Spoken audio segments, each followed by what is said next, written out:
মিশরে একটা দৌড় প্রতিযোগিতা হতো। ওই দৌড় প্রতিযোগিতায় আমর ইবনুল আস রাদিয়াল্লাহু তাআলা আনহুর ছেলে অংশগ্রহণ করেছে, কিন্তু এক মিশরি ওই দৌড় প্রতিযোগিতায় চ্যাম্পিয়ন হয়ে গেছে। রানার্স আপ হয়েছে আমর ইবনুল আসের ছেলে। এবার মিশরি ফার্স্ট আর গভর্নরের ছেলে সেকেন্ড।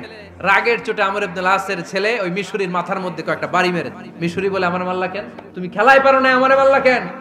কয় আনা ইবনুল আকরামিন, আমি গভর্নরের পোলা, আমি যা বলবো এটাই হবে, আমার উপরে কথা নাই। মিশরি ওইখানে আর ঝগড়া বাঁধায় নাই, মনে দুঃখ নিয়ে মদিনায় চলে আসলেন। এসে বললেন, আমিরুল মুমিনিন, আপনি আমর ইবনুল আস রাদিয়াল্লাহু তাআলা আনহুকে মিশরের গভর্নর বানিয়ে পাঠিয়েছেন।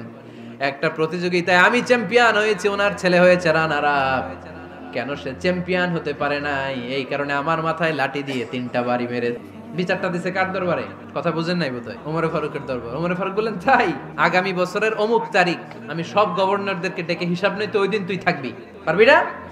মিশরে বলে, পারবো মানে অবশ্যই পারবো। ওই দিন 7 রাজ্য থেকে 7 গভর্নর হাজির, গভর্নরদের ছেলেরাও হাজির, মিশরীয় হাজির।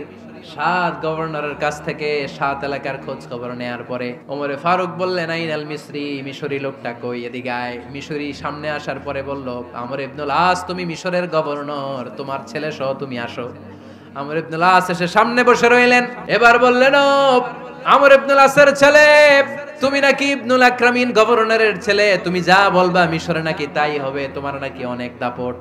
নিজে একটা লাঠি এনে মিশরীর হাতে দিয়ে বলল, এবার তোর মাথায় যতটা মারছে তুই ততটা গুনে গুনে মার, আমি দেখবো।